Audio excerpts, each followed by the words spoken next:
antes de la fecha de la entrega del ensayo, yo espero que sea el martes a más tardar, va a tener las notas puestas del trabajo que ustedes hicieron conmigo, el trabajo de investigación, y ahí tendrían 4 notas, los 2 videos, el trabajo con el profesor Jorge y el trabajo conmigo. 4 notas y la nota final que reemplaza la prueba o a otro trabajo de investigación va a ser este ensayo, ¿ya? Solo voy a recordar algunos elementos del ensayo porque también es bueno precisar. El ensayo que ustedes tienen que hacer es un ensayo que lo pueden hacer en forma individual o lo pueden hacer en equipo, en pareja. Y en este sentido, lo que subimos el 31 de julio, lo que subí yo en realidad, dice máximo 3 personas, lo pueden hacer, repito, en forma individual, en pareja, máximo 3. Hay una estructura bien sencilla, es un ensayo que tiene un planteamiento de una problemática histórica de América y de Chile, tienen un análisis de esa problemática con algún fundamento de un 2 o 3 o 4 fuentes bibliográficas, y las conclusiones, la bibliografía y los anexos. El estilo es formal, en tercera persona, cumplir evidentemente la regla de ortografía. A veces hay palabras que uno ve escritas en un ensayo o en una prueba incluso. Cuando es una palabra con mayúsculas se escribe como corresponde. Entonces, voy a grabar esto por si acaso les puede servir a todos y después... Eso es. Bueno, estamos hablando en el curso de Historia de América y de Chile, en la última sesión de este primer semestre de 2020, que la última evaluación es la elaboración de un ensayo escrito que puede ser realizado en equipo hasta 3 personas, o también individual o en pareja. La estructura del informe, más que el informe, del ensayo, que debería decir acá, del ensayo, ¿no? El ensayo, no el informe, es una portada que lleva los logos de la universidad y de la escuela, el nombre del curso, en este caso PBC 214 Historia de América de Chile, el nombre de los estudiantes y autores del ensayo y de los profesores, en este caso Enrique Muñoz Reyes y Jorge Molina Jara. Y la fecha, que va a ser el día 12 de agosto 2020, va a ser la fecha de entrega, el envío en realidad a nuestros correos, al correo personal de los profesores. El ensayo, como es un ensayo de un tema de historia de América y de Chile, analizando elementos de continuidad y de cambio de un aspecto, puede ser un aspecto económico, un aspecto político, un aspecto social o un aspecto cultural. Es un aspecto considerando elementos de continuidad y de cambio. Y otro elemento clave es plantear la problemática que ustedes quieren analizar. Lo pueden hacer a través de preguntas, haciéndose preguntas respecto a un tema. Analizar esa problemática en América y en Chile, viendo elementos de continuidad y cambio, sustentándose, apoyándose en algunos autores, y después de eso vienen las conclusiones.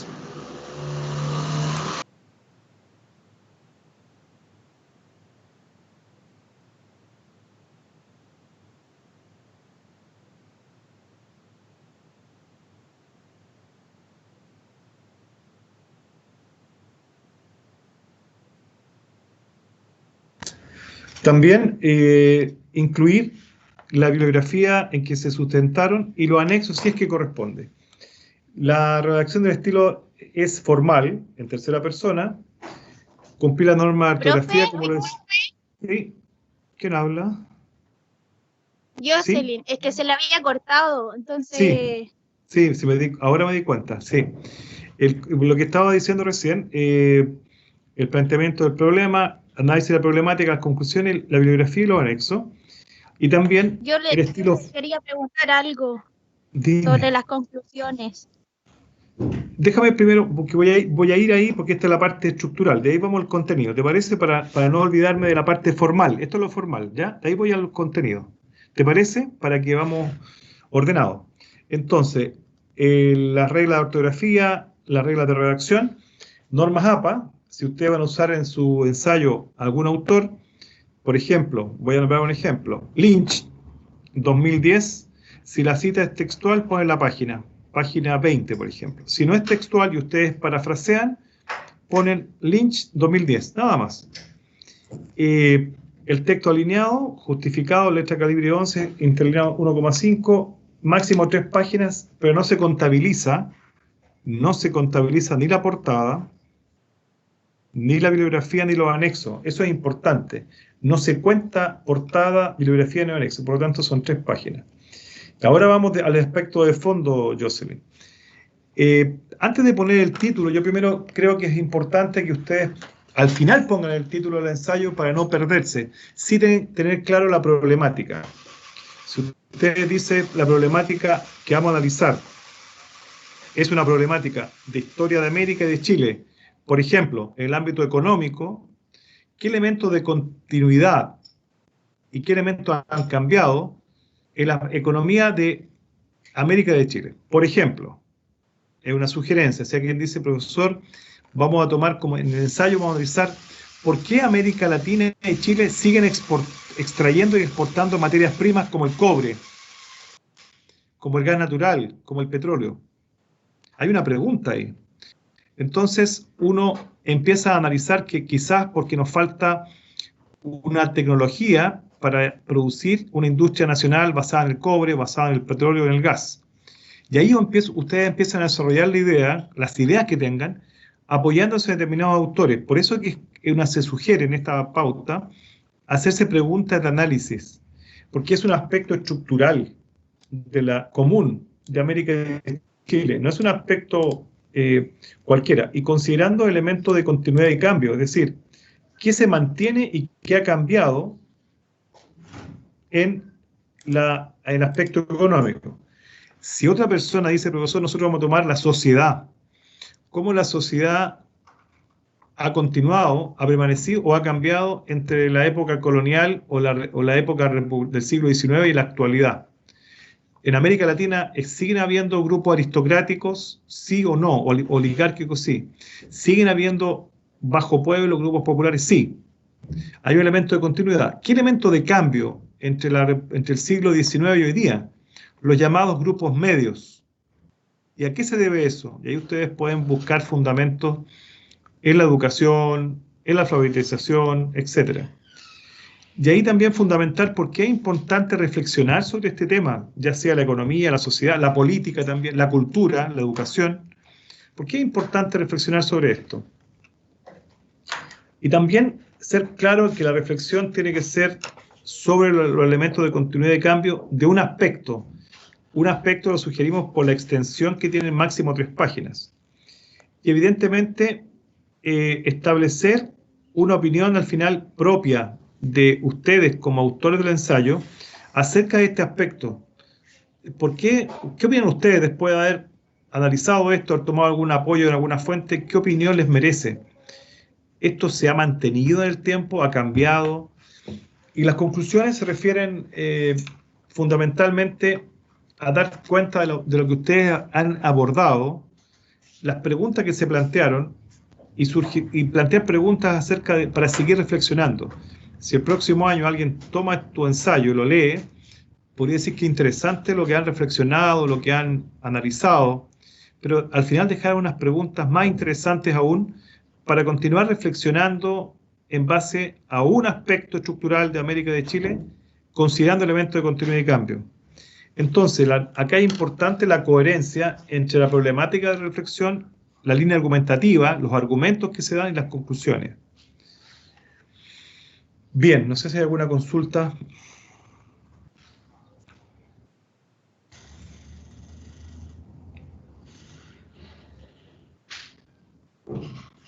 Profe, yo tengo algunas dudas. ¿Quién es yo? Jocelyn. Ya, dígame, Jocelyn. Ya, uno hace un planteamiento del tema, pero al ensayo hay que ponerle ¿qué es el planteamiento? Así como con subtítulo.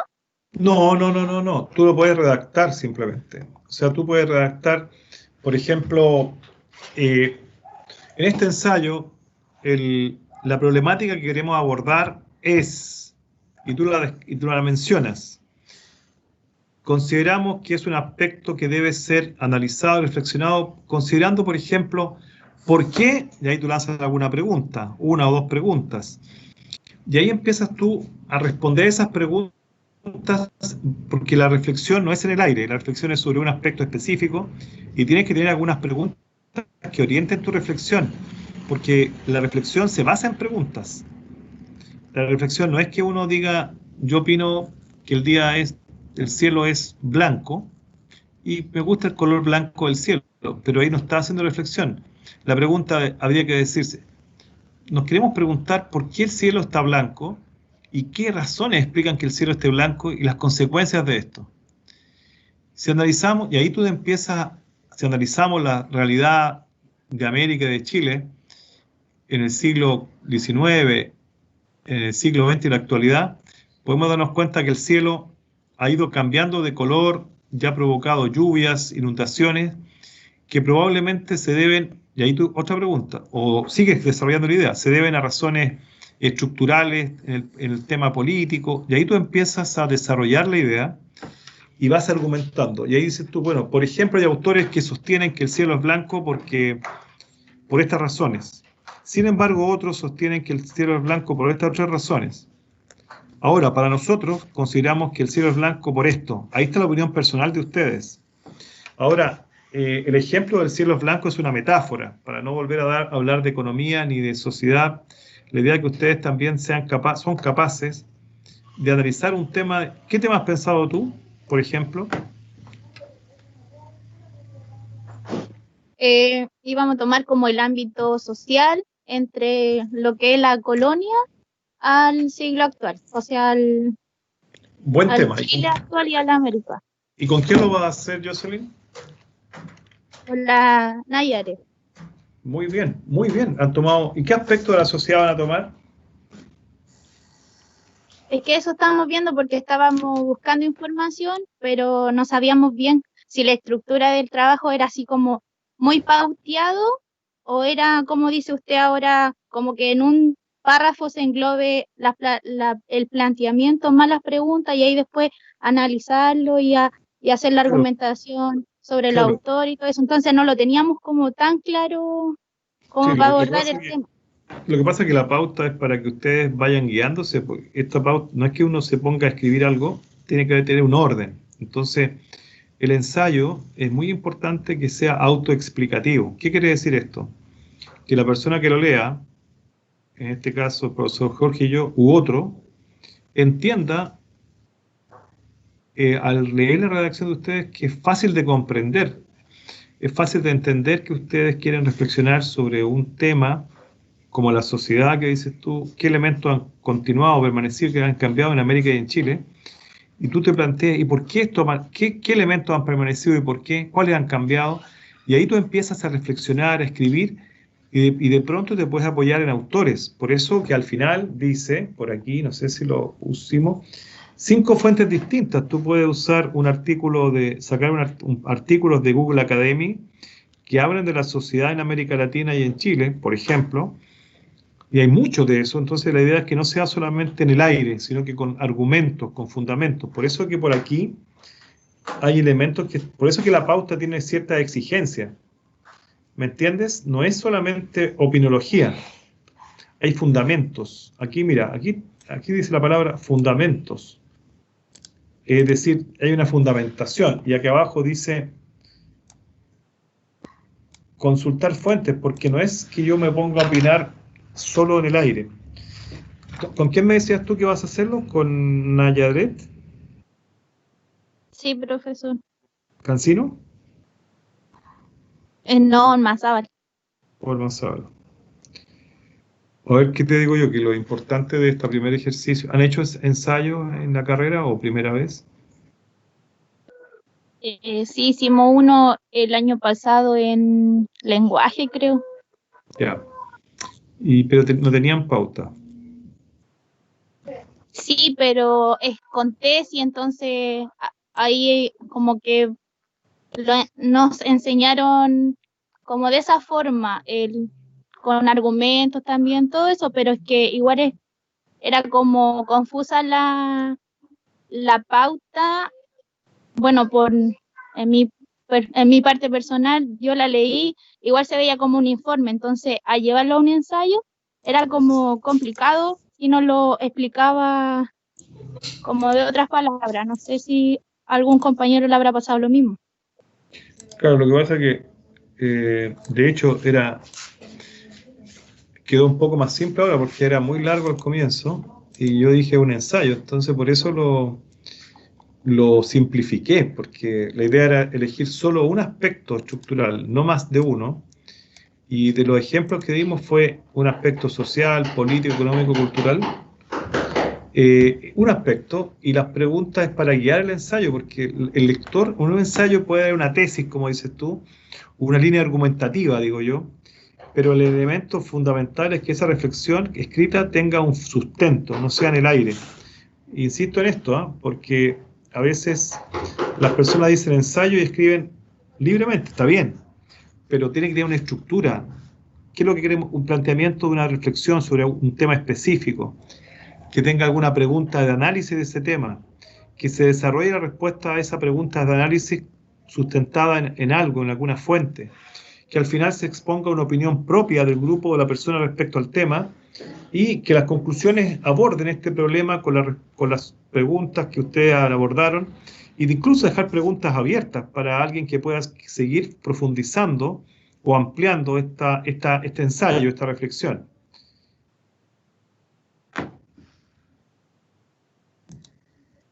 El sentido de la pauta es ese, ¿eh? No es más allá de ese.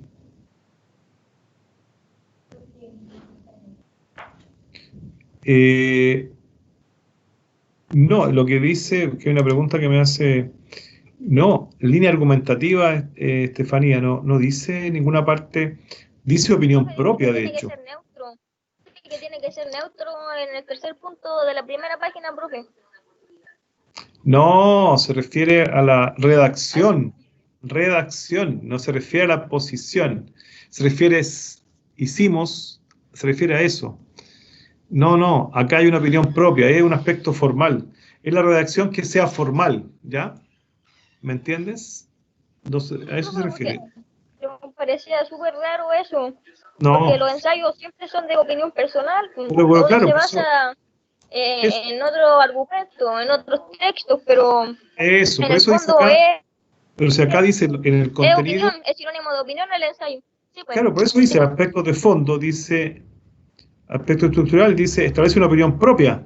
Aquí está el número 12. Este es un aspecto de fondo, opinión propia. Es que parecía como así contradictorio que en una parte dijera que fuera neutro y después opinión propia. No, lo que pasa es que el profesor, no, lo que pasa es que ahí puede ser que haya quedado, este punto, el 12, lo escribí yo, que establecía una opinión propia, eso es un ensayo, fundamentada, por eso que dice fundamenta la opinión. La otra parte es formal, yo creo que ahí se pasó una palabra, es lenguaje formal, no lenguaje coloquial, a eso se refería. Formal, o sea, se hizo, reflexionamos, consideramos, a eso se refería. A lo mejor ahí quedó una palabra de más, pero en el contenido, por lo menos pusimos esto bien claro. Aspecto estructural común, pregunta, fundamental la opinión, acá está, el revés una opinión propia. Mira, léelo por favor, Estefanía, me interesa que leas esto en voz alta para todos, porque nos puede ayudar. A ver si lo alcanzas a ver. Por favor, léelo. ¿Desde el 7 en adelante?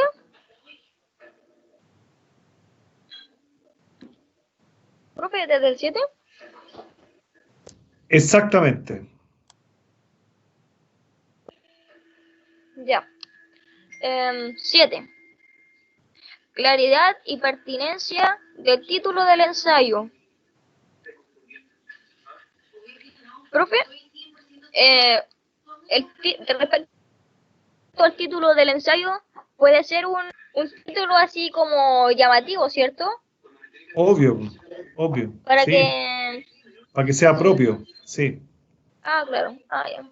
O sea, tú puedes hacer un título formal o un título literario, un título creativo. Lo importante es que el título refleje el contenido del ensayo, la reflexión, ayude, contribuya a entenderlo, a motivarse a leerlo, ¿ya?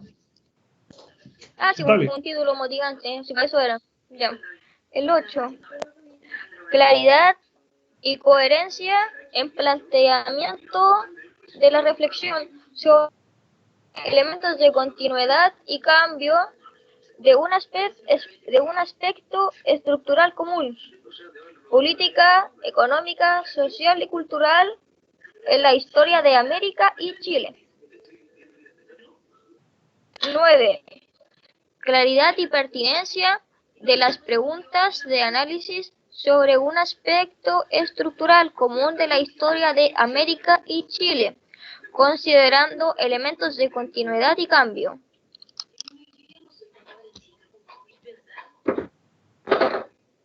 10. Fundamenta la importancia de la reflexión abordada. 11. Claridad y pertinencia de la reflexión realizada en relación a los elementos de continuidad y cambio. 12. Establece una opinión propia en torno a elementos de continuidad y cambio acerca de un aspecto estructural de la historia de América y Chile. 13. Las conclusiones dan cuenta de la problemática analizada, dando lugar a sugerencias de nuevas preguntas para la continuidad de la reflexión. 14. Coherencia en la problemática de reflexión, la línea argumentativa y las conclusiones. 15. Pertinencia y actualidad de las fuentes bibliográficas y o documentos seleccionados, 5 fuentes distintas como mínimo. Profe, una pregunta. Dime. ¿Cómo hay que escribir el ensayo? ¿En primero o en segundo, primero o tercera persona? Pueden hacerlo en ambos tipos de redacción. Puede decir, tú dices nosotros, consideramos, o se consideró, ahí tienes que, yo creo que lo pueden escribir de ambas formas. Normalmente el ensayo tiene esa flexibilidad, que tú puedes escribirlo en primera persona, nosotros consideramos, por ejemplo. Ahora también se considera importante analizar, ahí tienes las dos modalidades. ¿Profe? Sí. Profe, soy Emilio. Sí. Profesor, consulta, si uno elige, por ejemplo,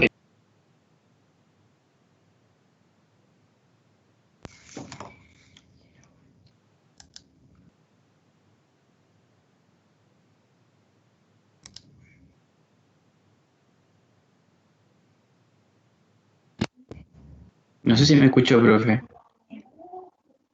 No te escuché, se quedó en silencio. Ah, ya, disculpe. La pregunta era si es que uno toma un ámbito como la educación. ¿Ese concepto hay que trabajarlo tanto a nivel de América como el país? ¿O solamente uno puede escoger, el país? No, lo que pasa es que tú puedes tomarlo, la historia de América y de Chile, la educación, por ejemplo. Te voy a poner un ejemplo bien concreto. El 26 de agosto de este año se celebran los 100 años de la Ley de Instrucción Primaria en Chile, que obliga a los padres y a las madres a enviar a los niños a la escuela. Por primera vez en la historia es obligatorio que los padres envíen a sus hijos a estudiar a educación primaria a partir de 1920. Yo puedo tomar el tema de la educación en Chile, con la Ley de Instrucción Primaria, como un aspecto a reflexionar y también decir qué pasaba en Latinoamérica. O sea, porque la educación es una variable común a América y a Chile. Si yo tengo más conocimientos de Chile, me puedo a lo mejor profundizar en Chile, pero puedo mencionar que en América Latina, desde 1900 del siglo XX, la educación fue una preocupación de los estados, en México, después de la Revolución Mexicana, en Perú, en Argentina, en Chile, en Paraguay, fue una preocupación común la educación para alfabetizar a los ciudadanos.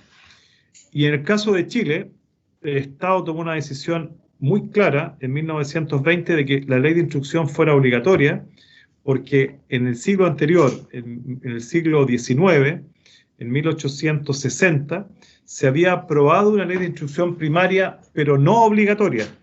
Por lo tanto, los padres a los hijos no lo mandaban a la escuela, porque los niños eran mano de obra barata en el campo, en las haciendas, en las minas de carbón, en las zonas pesqueras, en la cordillera. Entonces, el ejemplo que estoy dando de la ley de instrucción primaria es muy relevante porque tú puedes reflexionar sobre la importancia de la educación en América Latina y en Chile a modo general y a lo mejor aterrizar a la ley de instrucción primaria que tiene más argumentos, a lo mejor tiene más dominio de fuentes. No sé si me explico, Emilio. Sí, profesor, se explica súper bien. Es que ese Sí. es un tema que con mi compañera Catalina Sí. queríamos abordar, que era el tema de la educación. Entonces ahora ya quedó la idea como más clara, se lo agradezco, profe. Sí. Si hay alguna otra consulta, chiquillos, pregunten porque esta es la última clase, la última sesión. Yo quiero decir que antes de las preguntas, felicito al grupo, a las personas que se han conectado los días viernes, primero por el compromiso con su proceso formativo, porque ustedes van a ser profesionales de la educación en 3 años más. En segundo lugar, las personas que se han conectado y que han tenido la disposición de participar en las clases con alguna pregunta, leyendo un documento, planteando una posición, comentando algo. En tercer lugar, también, más allá de la pandemia, felicitar a todo el curso por haber hecho los 2 videos, el video de la teoría de poblamiento de América y el video que ustedes hicieron de los pueblos originarios de Chile. Ya eso es un producto didáctico. Es perfectible, pero está realizado. En segundo lugar, el trabajo de investigación que hicieron con el profesor Jorge, que ya subió las notas, espero, y yo voy a subir las notas la próxima semana, también es un trabajo de investigación que hay otra habilidad involucrada. Ustedes para el video tienen que investigar, hacer un guión, comunicar a través de algo audiovisual un contenido, como las teorías del poblamiento de América. Después, en el informe de investigación tuvieron que trabajar una investigación, una temática, por ejemplo, la Guerra del Chaco, por ejemplo, la Revolución Mexicana, etcétera. Y también otra habilidad. Y ahora es una habilidad distinta, si ustedes quieren, porque es reflexionar sobre un tema específico en América y en Chile con algún fundamento. Por lo tanto, yo creo que es relevante, a pesar del poco tiempo que tenemos, que los días viernes esta hora se pasa muy rápido, así que creo yo que es importante decirlo. Más allá de los resultados numéricos de cada uno es la actitud. Yo creo que en esto el compromiso con la educación no pasa solamente por saber más, sino por querer más, querer comprometerse. Y en 2 meses más vamos a tener un plebiscito nacional para que la gente decida si aprueba, por ejemplo, una nueva constitución o rechaza. Eso es formación ciudadana. Entonces estamos trabajando historia de América y historia de Chile, desde el punto de vista curricular, desde el punto de vista de elaboración material didáctico como un video, desde el punto de vista de investigar, ahora hacer un ensayo, y eso les da herramientas a ustedes que yo considero que si las sistematizan bien, les va a ir muy bien. Así que yo agradezco la disposición de todos. No sé si alguien quiere hacer algún comentario, alguna pregunta, destacar algo. Pueden hacerlo.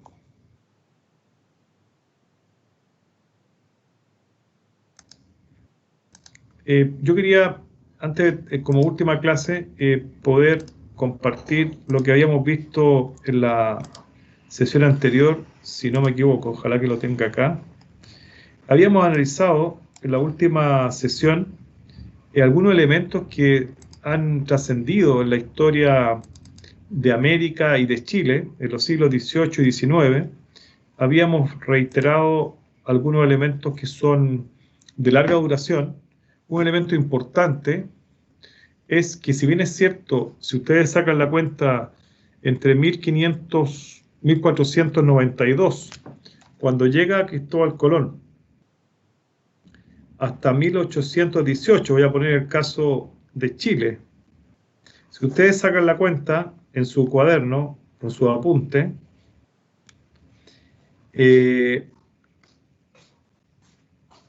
los siglos transcurridos, que son prácticamente 3 siglos, o más de 3 siglos, todo el siglo XVI, XVII, todo el XVIII, más de 3 siglos, el impacto del proceso de conquista y colonia en América tuvo elementos de larga duración. ¿A qué me refiero con esto? Que en primer lugar, entre 1492 y 1818, tomando el caso de Chile, podría tomar otros casos, esos 326 años de dominio español dejaban una impronta que hasta el día de hoy permanece. Es el idioma castellano, el mestizaje, y también esto permanece la estructura centralizada del poder, en ese tiempo en un rey, hoy día en la figura del presidente en algunos países, y también todo el sistema de impuestos y todo el sistema, yo diría, de cómo el Estado se financia. Nosotros cuando compramos un aparato como un celular, estamos pagando un impuesto. Si el celular vale, inventemos, 100, hay un impuesto del 19%, que son 19.000 pesos de impuestos. Ya el celular no vale 100, vale 119. Estos impuestos que también pagamos cuando alguien tiene un vehículo, el papá o ustedes mismos, pagan el permiso de circulación. Con eso financiamos los gastos que hace un municipio. También cuando nosotros compramos una vivienda y tenemos que pagar contribuciones al Estado, estamos pagando impuestos. Esto viene de la colonia, esto viene del periodo de dominio español, y también esta importancia que tiene la estructura social, yo diría, tradicional. Acá, si ustedes están viendo, arriba estaban los hacendados. Hoy día arriba no están los hacendados, están ¿quiénes? ¿Quiénes están arriba de la sociedad desde el punto de vista económico y social?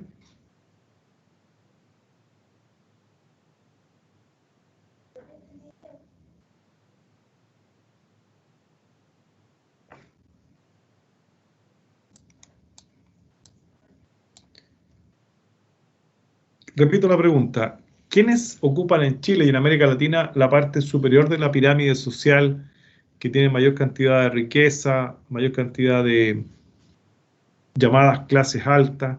¿Cómo se llama ese grupo en Chile, por ejemplo? Lo acabo de decir. Estefanía, ¿qué dice usted?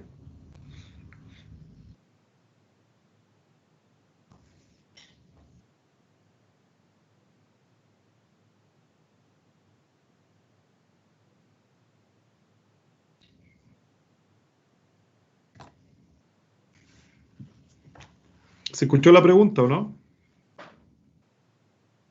Sí, profesor, se escuchó. Y me llama la atención que nadie diga nada. Para mí, por lo menos, yo la conozco por clase alta. Perfecto, clase alta. Eso es un elemento de larga duración. ¿Quién contestó, disculpa? Michelle Correa. Michelle, lo que tú acabas de decir es muy importante, porque las clases altas, en la época colonial, eran los hacendados, los dueños de las grandes haciendas, y hoy día sigue habiendo grupos bajos, sectores populares, al igual que en la época colonial. En la época colonial los peones en el campo, hoy día son los temporeros. En la época colonial y la época republicana eran los artesanos, hoy día están los obreros. Es decir, se mantienen ciertas estructuras, y esto tiene que ver con la larga duración. Hoy día hay un cambio también desde el punto de vista de la distribución administrativa. Emilio, ¿a qué virreinato pertenecía Chile en la época colonial?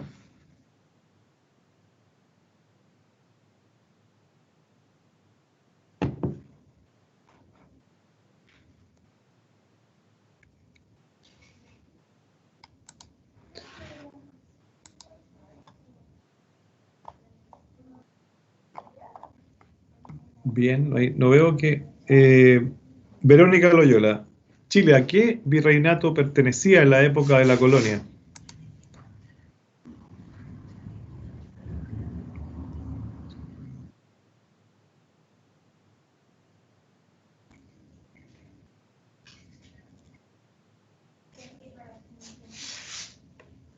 ¿Se escuchó la pregunta o no? No, aparentemente no. Verónica Loyola, ¿escuchó? Verónica Zavala, ¿escuchó? Verónica Ríos. ¿Profe, al de España o no? ¿Quién dijo eso? A ver. Yo, Verónica. Verónica. Zavala. Lo que pasa es que Chile pertenecía a España, pero en estricto rigor, en América había una organización administrativa que estaba dividida en virreinatos, y Chile pertenecía al virreinato del Perú.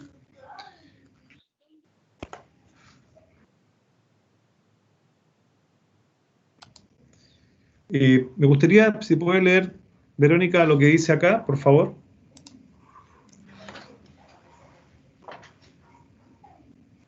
Proceso de independencia, antecedentes. El fuerte control de la dinastía borbónica sobre las colonias americanas, el monopolio comercial y las altas cargas impositivas, decadencia de la metrópoli en Europa y América. Lo que tú acabas de leer refleja que en el siglo XIX, ya en el XVIII, España había decaído como potencia, estaba Inglaterra, Francia, y en el siglo, sobre todo Inglaterra, en el siglo XIX, tenemos ya la presencia británica en Norteamérica, en Canadá, Estados Unidos, en el Caribe, y también hay un cambio en el eje de poder en el siglo XIX. Sigue, por favor, Verónica. Proceso de independencia. Las diferencias entre criollos y peninsulares, la limitación en el acceso a cargos públicos y poder para los criollos, el inicio del sentimiento americanista y nacionalista. Es muy importante en el proceso de independencia que había diferencia entre los españoles, valga la redundancia, nacidos en España, y los hijos de españoles nacidos en Chile. No tenían la misma oportunidad de acceder a los cargos políticos. Hay un sentimiento también de que ser americano o ser chileno es distinto a ser español. Entonces hay un cambio ahí en la imagen que tienen los criollos americanos. También hay una influencia de las ideas de la Ilustración con Rousseau, que plantea que hay un contrato social entre gobernante y gobernado, y él sostiene que el poder viene de Dios al pueblo, no de Dios al rey. Por lo tanto, la soberanía reside en el pueblo, y el pueblo puede ejercer soberanía eligiendo sus autoridades. Montesquieu habla de la separación de poderes entre el ejecutivo, legislativo y judicial. Hay una influencia importante de la independencia de Estados Unidos en América Latina, en Chile, Argentina, en México, y también la influencia de la Revolución Francesa. Estefanía, ¿podrías leer esto, por favor?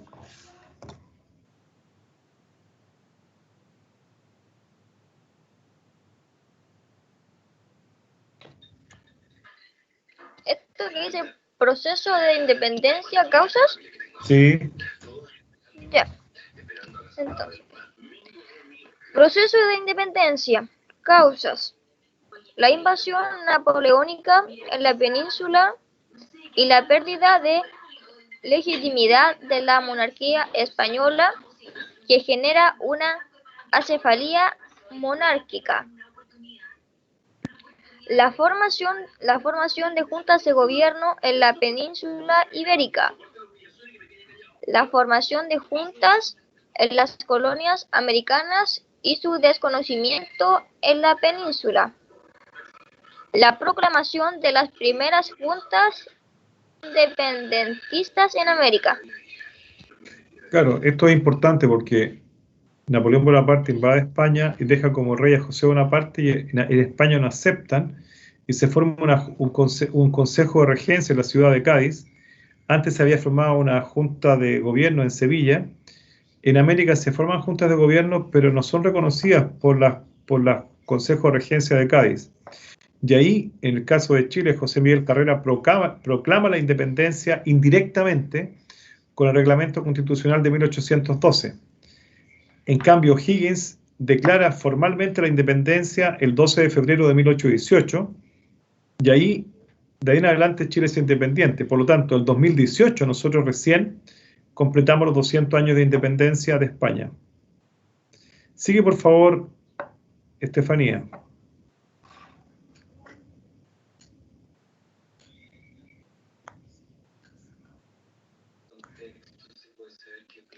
Detonante. Carlos IV autorizó a Napoleón para ingresar por España para invadir Portugal. Año 1808. Carlos IV de España, por presiones populares, abdica en favor de su hijo Fernando VII. Napoleón aprovecha los problemas internos de España y apresa en Bayona a la familia real. obligando a Fernando VII a abdicar en favor de su padre. Carlos IV abdica en favor de Napoleón y este entrega el poder a su hermano José Bonaparte. Claro, esto explica por qué en Chile el gobierno, la primera junta de gobierno en 1810 le jura lealtad a Fernando VII y no a José Bonaparte. Y después, cuando da el golpe de Estado José Miguel Carrera, establece un reglamento constitucional que dice en ese reglamento del año 1812 que no se reconoce ninguna autoridad que venga fuera del territorio de Chile. Aquí yo les puse las diferentes juntas de gobierno y los procesos de independencia. Si se dan cuenta, hay un año, 1821, que varios países se independizan al mismo tiempo. Perú, México, Nicaragua, Honduras, Costa Rica, El Salvador y Guatemala. Y los primeros países que se independizan efectivamente de España son Argentina, Paraguay y Chile. Y después se suman los demás, Bolivia, Uruguay. Y también, ahora, en el siglo XIX y también en el siglo XX, ocurren fenómenos como los que les comunico acá. Hay gobiernos de caudillos en México, en Argentina, en Paraguay, en Perú, líderes con poder económico, político o con un poder militar para gobernar. Hay inestabilidad política, inestabilidad porque hay golpes de Estado, muchos golpes de Estado en Bolivia, en Perú, también en otros países de América Latina. Hay guerras por fronteras, por ejemplo, la guerra del Pacífico entre Chile, Perú y Bolivia, la guerra del Chaco. Hay muchas guerras donde hay países que pierden territorios. Paraguay pierde territorios, pierde salida al Atlántico. Bolivia pierde territorios en beneficio de Brasil, de Argentina y también después de Chile. O sea, Bolivia pierde territorios y realmente cuando más pierde territorios Bolivia es con Brasil y Argentina es donde más pierde territorios Bolivia, no con Chile, como siempre se dice. Y los gobiernos bolivianos han usado la salida al mar como una bandera política, todos los que llegan al poder, pero nunca han usado esa misma bandera para reclamar por los grandes territorios que perdieron en la Puna de Atacama, en beneficio de Argentina, en el Amazonas, en beneficio de Brasil. Por lo tanto, esto hay que precisarlo. En el siglo XIX y en el siglo XX hemos experimentado la creciente y gran influencia de Estados Unidos en América Latina, fomentando en el siglo XX golpes de Estado y también extrayendo materias primas. Para terminar, hay que decir que la larga duración, la pobreza es un tema de larga duración en América Latina, en Argentina, en Chile, en México, en Perú, en Bolivia, en algunos países más dramática que en otros. La desigualdad social, no existe un equilibrio entre las clases. Hay clases demasiado ricas y clases demasiado pobres. El analfabetismo es una situación que aún permanece. La intervención extranjera y, como le preguntaba yo recién a una compañera, no sé si a Verónica o a Jocelyn, el poder económico, político y social lo tiene siempre un grupo reducido de personas. En honor al tiempo, primero felicitar a los que se han conectado, agradecer la disposición y evidentemente estamos finalizando el semestre. La próxima semana vamos a subir las notas del informe que hicieron conmigo y ustedes tienen la posibilidad de entregar el miércoles 12 a las 12, enviarnos el ensayo. Que tengan un buen término de semestre. ¿Les queda alguna prueba, algún trabajo, Estefanía, al curso? Aparte del ensayo, por ejemplo. Profe, quedan 2 pruebas, una de literatura, otra de álgebra. ¿Ya? Hay que entregar un video, hay que compartir un video. ¿Ya? Eso y su trabajo, pues el ensayo. ¿La próxima semana les toca esas pruebas? Sí, profe, la siguiente semana, porque esta es nuestra última clase de esta semana. Perfecto. Me tengo que retirar. ¿Una consulta? Dígame. ¿Cómo están los trabajos? ¿Cómo están las notas? Bien, yo los voy a poner, la voy a subir. ¿No arriba de 6? No, hay de todo. Hay notas muy buenas y notas buenas, pero nadie está mal. Nadie tiene un 1, ni un 2, ni un 3. Así que no se preocupe. Entonces, entre 5 y 6, profe. Dígame, ¿sí? ¿Alguien me habla? ¿Quién es? ¿Quién es? Sí, profe, yo es que tengo una duda. ¿El próximo viernes hay clases? No, pues las clases terminaron hoy día. Hoy es la Ah, última ya. clase. Por eso me estaba despidiendo, no sé si te diste cuenta, por esta clase. No, Chiquillas, profesor, es que primero, se me fue en un momento. sí, no te preocupes, mira, avisarle a todos. Muy importante, cuando ustedes, esto le explicaba yo a los delegados de curso, acusar recibo en el aula virtual cada vez que un profesor, por lo menos, sube PPT, pautas, documentos, etcétera, deben ocupar el aula virtual, ¿ya?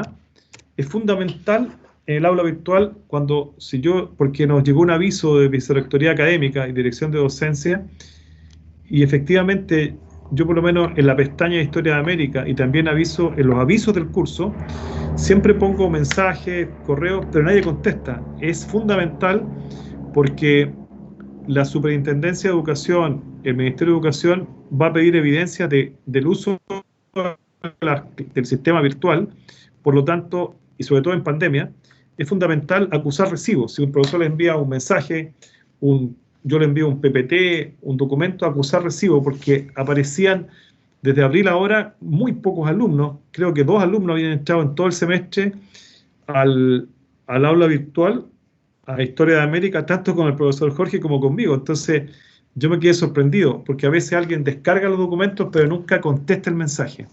Entonces, moraleja, en el aula virtual, utilizarla y esas, Estefanía, yo las voy a subir ahí, no te preocupes. Entonces, utilizar el aula virtual para responder mensajes, cuando uno sube un PPT, un documento. A nosotros nos tiraron las orejas porque, claro, nosotros nos piden que cada semana, cada clase, nos entremos al aula virtual. Claro, no siempre todas las clases, uno sube cada semana un PPT, un mensaje, pero la idea es que usted